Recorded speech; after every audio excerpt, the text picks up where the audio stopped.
la cordial bienvenida al licenciado Gedeón de los Santos, diputado al Parlamento Centroamericano por el Partido de la Liberación Dominicana, porque nuevamente nos visita aquí en Uno más Uno, y qué bueno, porque en esta oportunidad hay muchos temas, licenciado Gedeón, que compartir.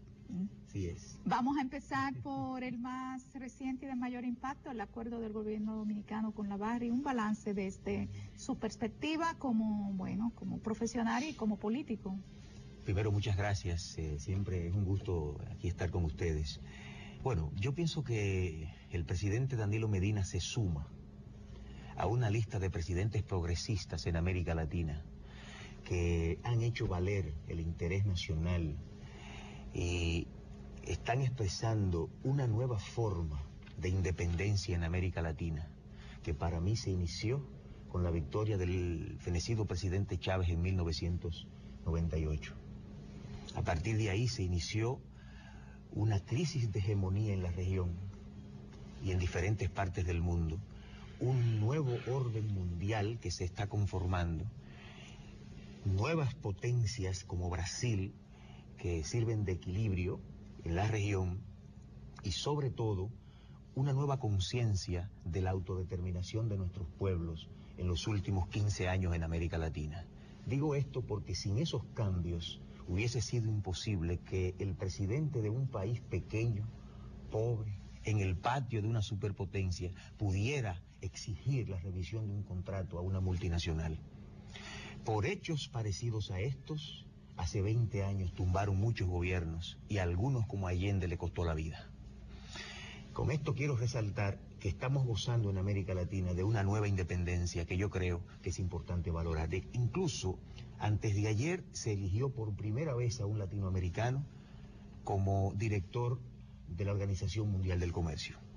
Hace 20 años era imposible pensar un brasileño, que un organismo... Bueno, y el segundo candidato era latinoamericano el también. Segundo también era mexicano. Los procesos de renegociación de contratos no son nuevos en la región. Ya de hecho el de República Dominicana se suma a una larga lista de renegociaciones que empezó en el Cono Sur, justamente por ese movimiento progresista. Sí, así es. Y yo pienso que con esto el presidente Danilo Medina está demostrando que está rescatando, digamos que el rumbo del Partido de la Liberación Dominicana, remontándolo a sus orígenes. A mí me recuerda este hecho a Juan Bosch. En 1963, diferentes situaciones, incluso algunas parecidas a esta, llevaron a que el profesor Juan Bosch también exigiera que determinados contratos se revisaran, especialmente en la industria azucarera, para ponerle impuesto a la sobreventa, a la sobreganancia que tenía en ese momento el aumento de los precios del azúcar. Pero en ese momento justamente la situación geopolítica no era favorable. Y yo creo que también le costó al profesor Juan Bosch en su momento el derrocamiento. Yo creo que lo primero que hay que resaltar es la valentía del presidente Danilo Medina y los valores éticos de los cuales él está revestido. Bueno, Gedeón es un analista político, un politólogo, diputado al Parlamento Centroamericano, se mueve en ámbitos internacionales donde se discute de política. Tú estás diciendo cosas muy serias, tú estás diciendo que se está rescatando los principios fundacionales del Partido de la Liberación Dominicana.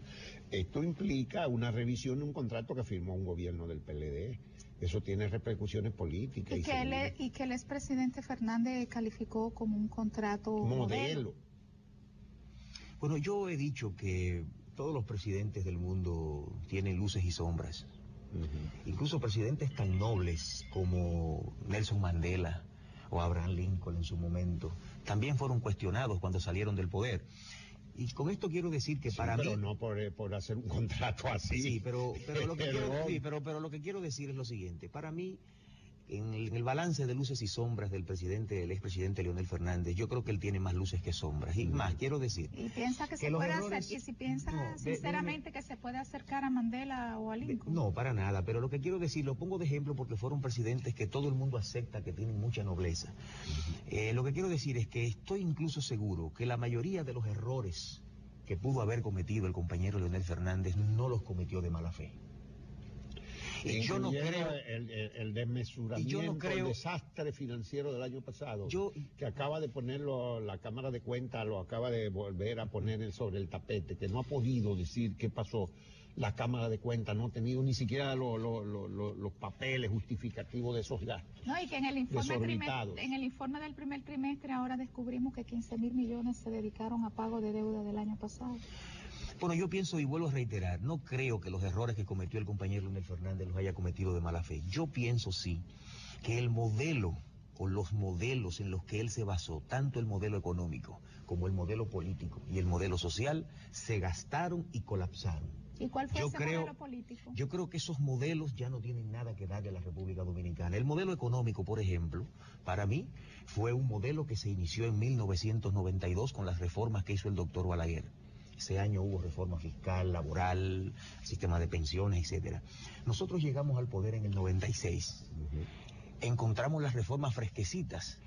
Y lo que hizo el presidente Leonel Fernández fue montarse en las reformas. Le hizo ajustes y con ellas gobernó. De hecho, incluso, hasta parte del modelo político en que se basaba el modelo económico también lo adoptó, desde la reelección hasta otros temas. Lo que pasó con el modelo fue que dio resultados en principio. Creció la economía, se estabilizó, aumentaron las exportaciones, aumentaron los ingresos fiscales, pero el modelo se gastó. Ya para finales de 2004 el modelo ya estaba prácticamente agotado, no estaba generando los empleos que la economía necesitaba, la competitividad del país se fue a pique, la educación de las peores de la región, el tema eléctrico no se pudo encarar con calidad, etcétera, etcétera. Los ingresos fiscales, que fue uno de los grandes logros del modelo, comenzaron a bajar, a pesar de que la economía crecía. Los ingresos fiscales no bajaron, ellos sí subieron sistemáticamente. Cuando el presidente Fernández volvió en el 2004 al Estado Dominicano a regir el Estado, el presupuesto fue de ese año, el ejecutado en el 2004, en el año entero, fue 120.000 millones de pesos.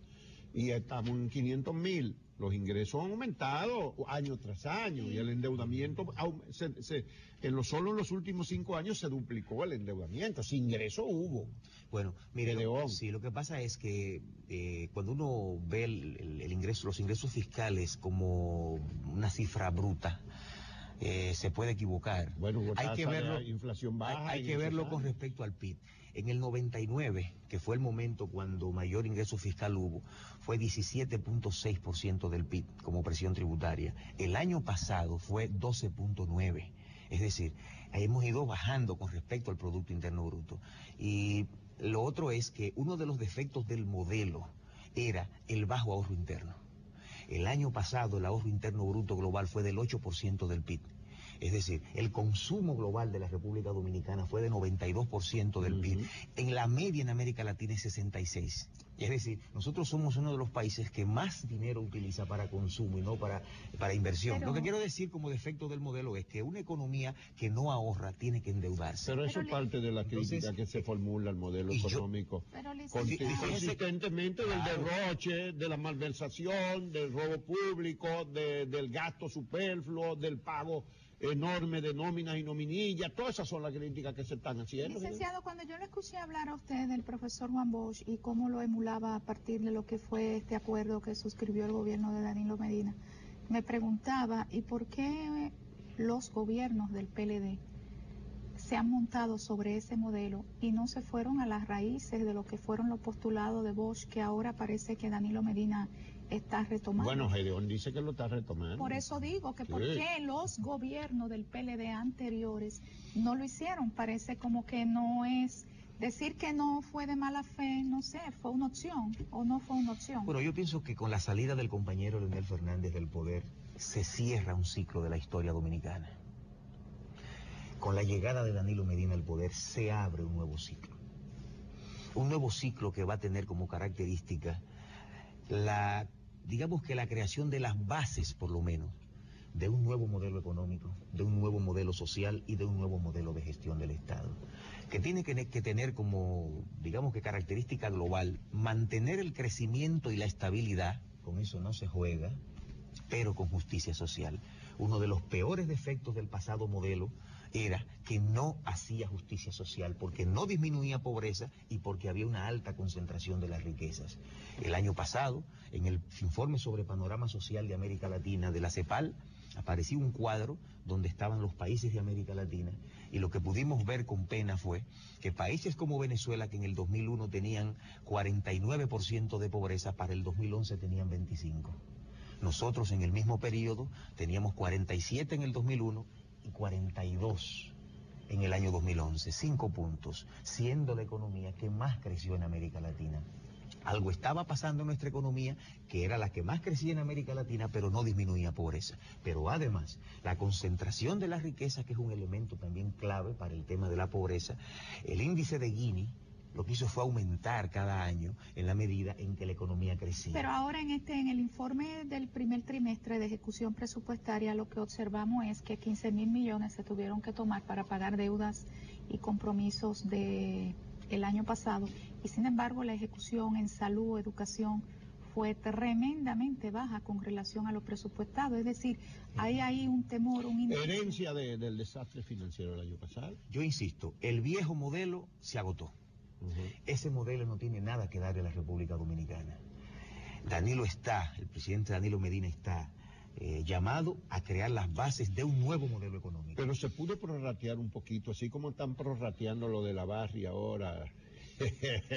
El pago del financiamiento de la Barri, pudieron prorratear esos 15.000 millones, pagárselo más lentamente. ¿Y por qué así de golpe y por a esa deuda que dejó Lionel? ¿Y cómo es la cosa de deuda? No, yo pienso que ustedes tienen que entender que somos un gobierno que no heredamos a otro partido, sino heredamos a nuestro mismo partido. Eso es verdad. Y ustedes tienen que entender que también necesitamos gobernabilidad interna, gobernabilidad externa. Y hay tensiones ya en el PLD. Y tienen que entendernos, es decir, estamos haciendo... Yo creo que es más la gobernabilidad interna que la externa, licenciado. La externa no tienen problema ahora mismo. El gobierno tiene una gran aprobación de la interna, porque por ahí anda circulando un documento que se titula "El presidente Medina ante un grave peligro".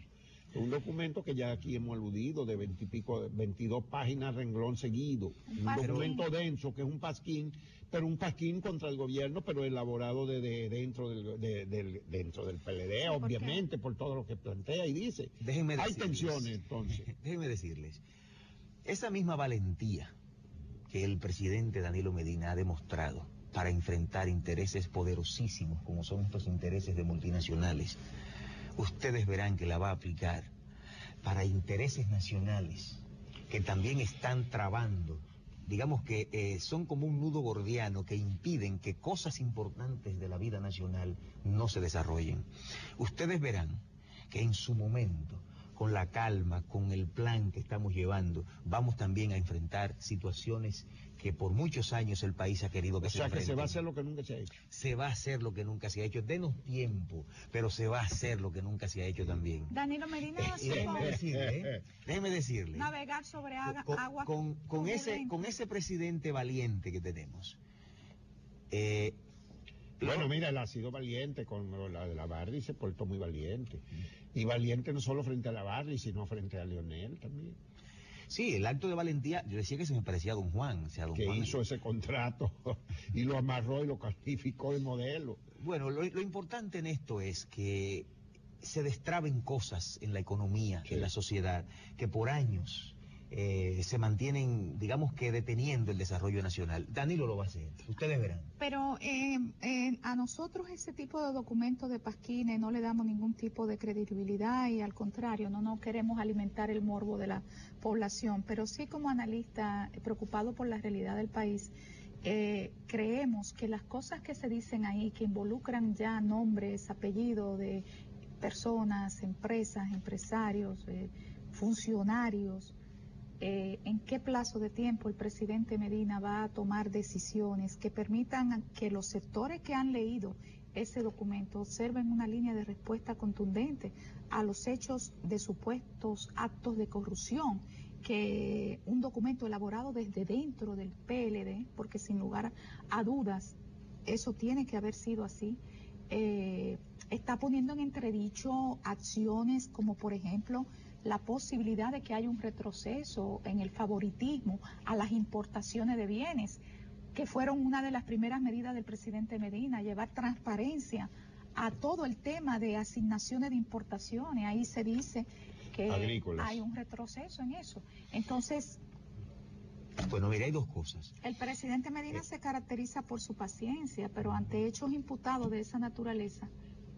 Hay dos cosas. Lo primero es que a mí no me merece ningún crédito un pasquín que anónimo, porque si quien lo hace no es capaz de dar la cara, es porque ni siquiera creen lo que está escribiendo. O quienes lo hacen. O quienes lo hacen, eso es lo primero. Sí, pero eso tiene más de una mano de obra, ese documento. Bueno, los que sean que lo hacen, ni siquiera sienten que tienen la autoridad para dar la cara y por lo tanto no me merece crédito. En segundo lugar, es natural que lo que quieren es matarnos la luna de miel. Es decir, el cariño que la población le está dando al presidente Danilo Medina. Y en tercer lugar, yo pienso, y quiero traer una frase de Federico Engels, que decía en el libro de Dialéctica de la Naturaleza, hay un momento en el desarrollo en el que lo viejo no acaba de morir y lo nuevo no acaba de nacer. Y estamos en ese momento. Yo creo que estamos en ese momento. Bueno, pero tenemos un congreso del PLD pendiente que se supone que iba a ser este mes, que iba a empezar. No se ha señalado fecha todavía. ¿Qué pasa? Están retrasando el congreso. Hay estos movimientos, estas cosas tienen repercusión sobre el congreso del PLD. Bueno, no, el Congreso se está desarrollando porque el Congreso no es un solo tema, son muchos. Sí, pero ¿y estamos cuándo no, ya, el Congreso está, ya están los documentos del Congreso están circulando. Sí, pero formalmente empezaba este mes, dice que para finales de mayo iba, claro. No, el Congreso está, es decir, porque estamos en la etapa conceptual. La etapa conceptual es discutir 15 temas que se le bajaron ya a las bases del partido sobre línea política nacional, línea política internacional, línea política interna. ¿Y cómo el calendario entonces? Relación partido-gobierno, mujer, sociedad, etcétera. Ya el documento... no hay una fecha de inicio formal. Ese ha sido uno de los problemas que hemos tenido, que todavía no se ha definido una fecha. Se cree que ya para diciembre, quizás finales de noviembre, ya el Congreso esté terminado. Porque sí, tiene dos partes. ¿Cuándo comienza formalmente? Lo que estoy preguntando. A mí me habían dicho que era finales de mayo. Aquí lo dijo uno del comité organizador. No, déjeme explicarle. El Congreso realmente comenzó en el 2010, que es la fecha estatutaria para esto. Yo sé. Como no se pudo hacer, se sometió a un plebiscito sobre el sí y sobre el no, que ganó el sí. Bueno, entonces resulta que dentro de los acuerdos que se tomaron en el 2010 fue que ahora se retomara el Congreso. Bueno, pues el Congreso se retomó. Es decir, se están trabajando los materiales del Congreso vía los documentos de los 15 temas. Lo que falta es la parte electiva, que es la que me imagino que usted se refiere. La parte electiva es que para elegir los presidentes de comités intermedios, comités municipales y todo esto. Esto no tiene fecha todavía, pero en su momento la comisión organizadora le pondrá las fechas. O sea que la fecha que teníamos de fines de mayo era una fecha falsa entonces. Bueno, lo que pasa es que se han rodado las fechas porque para darle una fecha para fines de mayo. Para darle más tiempo al debate de los 15 temas que... es una respuesta, pero no diría que no hay una fecha. Hay fecha para unos inicios formales del Congreso como tal. Yo, de hecho, estamos en la etapa preparatoria. Usted está participando. Estoy pidiéndole a los compañeros, estoy visitando incluso las provincias para pedirle a los compañeros que participen en el Congreso, porque es el único momento que tiene un partido cada 5 años para renovarse. Es el momento para nosotros repensar la sociedad que queremos y sobre la base de la sociedad que queremos construir el partido que va a transformar esa sociedad. Y lo que vemos en el PLD es un partido con muchos problemas que no se ven porque ganamos elecciones y porque nuestros competidores están peor que nosotros. Entonces, no se ven los problemas que tenemos. Pero el PLD es un partido que tiene que revisar primero su ideología. ¿Hacia dónde vamos? La ideología es un marco que le dice a usted, un mapa. Mire, por ahí es que usted va. Y resulta que después que don Juan salió de sus funciones en el partido, luego del fin de la Guerra Fría, el mundo ha avanzado mucho y el PLD no se ha sentado a revisar qué camino trillar en términos ideológicos. Yo siempre pongo un ejemplo de esto. Pero no es a revisarlo formalmente, porque Claro. en la práctica lo ha revisado, pero para girar en acción contraria a lo fundacional, ¿no? Yo pongo el ejemplo que cuando nosotros llegamos al Parlacén, a diferencia de los congresos locales, en el Parlacén hay 3 bancadas, una de derecha, una de izquierda y una de centro. Y cuando los PLDistas llegamos allá dijimos, ¿y dónde nos sentamos? No sabían. No sabíamos. Y el centralismo Al final, democrático, no, ¿cómo pero queda? al final decidimos sentarnos en el centro. Sí. Pero yo tomé un turno. Pero tú tuviste influencia de eso, de que tú no querías sentarte en el lado derecho. No. Yo fui más radical. Yo tuve un turno y dije, el centro no significa nada. El centro no es más que un acto de cobardía política, de no querer aceptar que soy de derecha o que soy de izquierda. Y dije más, es un acto de oportunismo político que me permite, cuando me conviene soy de derecha y cuando me conviene soy de izquierda. Por lo tanto, yo entendía que el PLD nació... Eso por aquello de centro izquierda o centro derecha.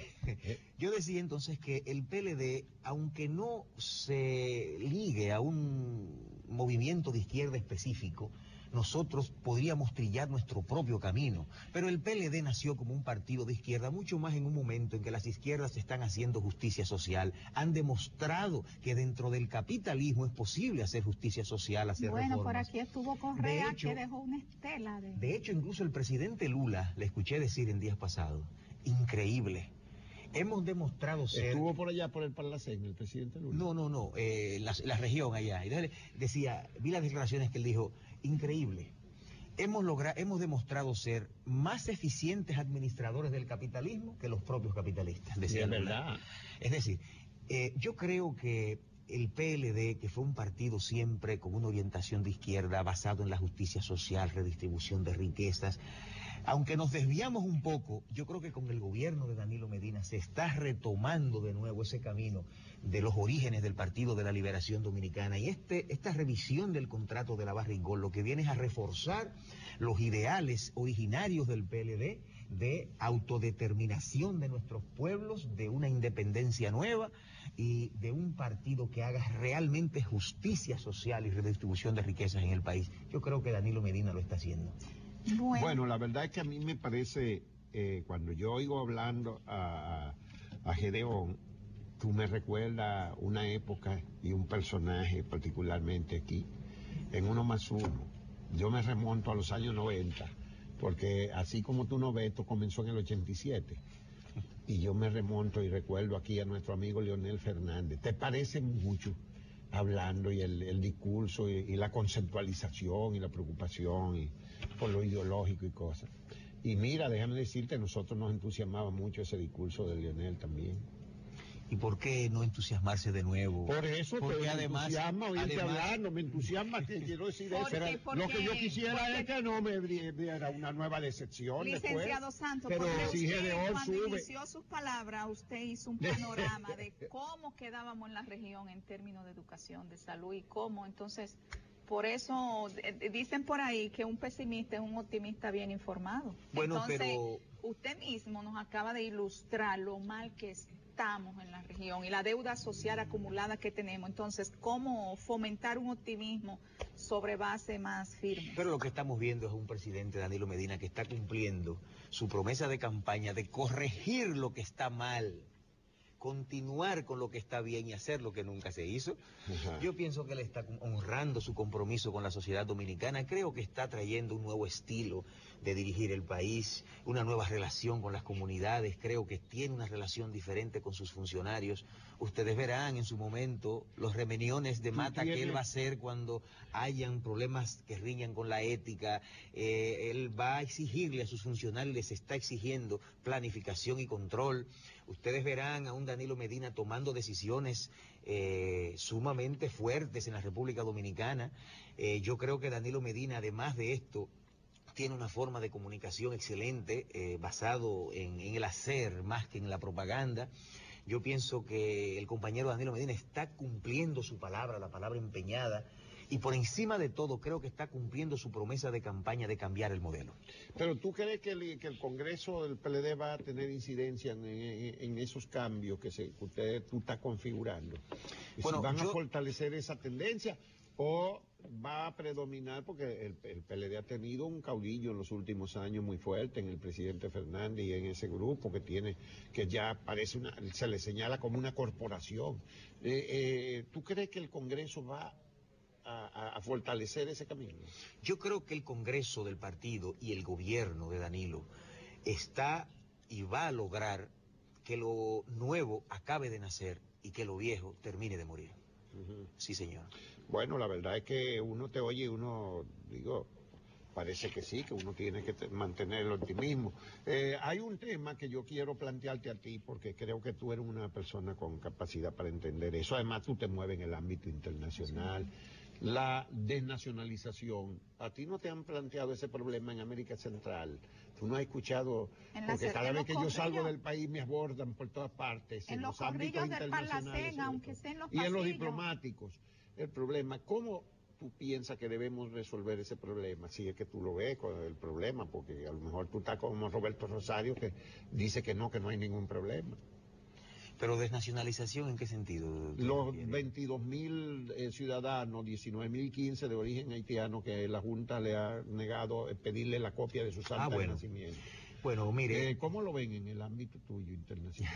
¿No te abordan en el Parlacén? No, sobre ese tema ya casi no se porque trata. Porque en América Central se toca, porque en Costa Rica está la sí. Corte Interamericana y ahí se ha debatido mucho en los ámbitos diplomático gubernamental. No, yo creo que este tema debe abordarse tarde o temprano con la seriedad que esto merece. Nosotros estamos acumulando, haciendo que un sector de dominicanos crezca con un resentimiento hacia su país. Y eso no es un gueto por negarle derechos. Y yo creo que eso es injusto. Hay jóvenes que se han intentado suicidar. Claro, pero además de nosotros crear una especie de gueto y de resentimientos hacia dominicanos que no le damos derechos, nos quita toda la autoridad moral para nosotros exigir para que nuestros ciudadanos que son migrantes en el exterior tengan también los mismos derechos. Bueno, ¿Con qué autoridad moral nosotros podemos decir al gobierno de los Estados Unidos que le dé derecho a esa colonia dominicana inmensa que tenemos en Estados Unidos, o en Venezuela, o en España? Yo creo que nosotros tenemos que revisar este tema, no solo por un tema de derechos y un problema humano, sino porque el gobierno dominicano va a quedar sin autoridad moral para defender a su conciudadano. Porque somos un país de emigrantes. Al fin de cuentas, esa encuesta que hizo la Oficina Nacional de Estadística ha venido a ratificar lo que nosotros hemos sostenido históricamente, que nosotros somos un país de migrantes y entonces somos intolerantes y arbitrarios con la inmigración. No hay millones de haitianos invadiendo. Pero no reconocemos que nosotros tenemos muchísimo más, 3 veces más en el exterior que lo que tenemos, y no solamente que lo que hemos eso, recibido aquí. Sino que nosotros tenemos que aceptar que con el tema haitiano no es un tema tan simple y que hay que abordarlo en su conjunto, porque Haití no es el hermano pueblo haitiano. Hermano pueblo haitiano es hermano pueblo es Venezuela, hermano pueblo es Honduras. Somos siameses, un hermano es otra cosa. Somos siameses, estamos pegados y compartimos órganos comunes que no se pueden dividir. Eso no se discute en el PLD. Porque hay siameses que usted puede dividirlo, porque tienen órganos que son separados y usted lo puede dividir. Pero en el caso nuestro, Haití y nosotros compartimos órganos que si nos dividen nos morimos. No, pero yo digo le digo y se lo he dicho personalmente a algunos de las personas que militan en ese antihaitianismo, que no quieren reconocer la realidad que está ahí, le digo con un agravante. La isla tiene tres grandes fallas geológicas que pudieran tener un efecto catastrófico, pero no hay ninguna de norte a sur que nos vaya a dividir, a separar. No hay y un día que sí. amanecimos, que la isla se partió y una parte se fue a Haití por un lado y nosotros por otro. Es que las 3 fallas son de este a oeste y por lo tanto no hay posibilidad que eso ocurra. Vamos toda la vida a tener que aprender a vivir con eso ahí, organizándolo, ¿verdad? Pero es que ustedes no han hecho eso en el poder. Yo espero que ahora el presidente Danilo Medina inicie un proceso de política exterior que él prometió en la campaña y que creo que lo va a hacer. Él se ha tomado su tiempo, pero dentro de esa política exterior vibrante que él prometió en la campaña, creo que debe estar la organización del tema especialmente migratorio en la relación con Haití y otros temas que tienen que ver con la relación con este país, desde el comercio hasta la seguridad ciudadana, la ecología y por supuesto, por encima de todo, las relaciones culturales. No puede ser que la República Dominicana sepa menos de Haití que de cualquier... Aquí llegan más noticias de Honduras, aquí nadie sabe lo que pasa en Haití, pero tampoco nadie domina el idioma haitiano. Sí. Es decir, nosotros estamos al lado y somos siameses, pero pegados por la espalda, me parece. Cuando deberíamos ser siameses más pegados por el frente para que nos miremos. Sí. Pero estamos así, pegados, y no nos vemos y no nos conocemos. Yo pienso que se amerita una política exterior, digamos Ahora que de mayor coherencia con respecto a este tema haitiano. Y yo espero que el presidente Medina inicie, bueno, ya lo inició con su viaje a Haití, yo sé que se ha iniciado algo, pero yo creo que debe en este momento hacerse una política, digamos que integral. Pero eso es lo que demanda el momento. Eso implicará también sacar la política sobre Haití de manos de los que ponen el antihaitianismo como esencia de toda relación. Yo creo que ha habido exceso en ambas partes, porque también hay unos digamos que no pro-haitianos, pero que también a veces también cometen algunos excesos. ¿Qué incidencia tienen eso? Sí, muy pocas, pero también cometen. Yo creo que hay que llevar esto a un punto donde esté el interés de nuestros siameses haitianos y los intereses de nosotros como Estado. Sí, yo creo que así es que debe estar. Por supuesto que sí. El problema es cuando la política está en manos de gente que no tiene racionalidad en el tema, entonces no hay posibilidad de acuerdo, de mejoramiento. Sí, yo pienso que, por ejemplo, nosotros debemos crear aquí una oficina de cooperación dominico-haitiana.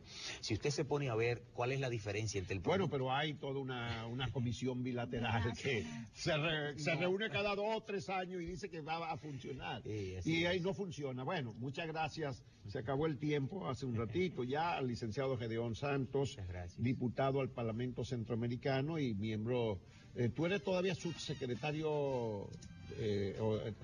¿Cuál es tu cargo ahora mismo en el PLD? Yo fui subsecretario de formación política del partido. De formación política. Ya no lo soy, ahora es Alejandrina Germán. ¿La subsecretaria? No, secretaria de formación política. Yo fui secretario. De formación Ella política. me sustituyó a mí. Ajá. Que yo es una de las cosas que quisiera, que se retome la formación política en el partido. Por eso apoyo la ley de partidos, porque establece el 25% del dinero que le da la Junta Central Electoral para que lo dediquen los partidos a formación política. Nosotros la apoyamos también hace como 15 años, pero no sale. Gracias, Gedeón Santos. Muy bien,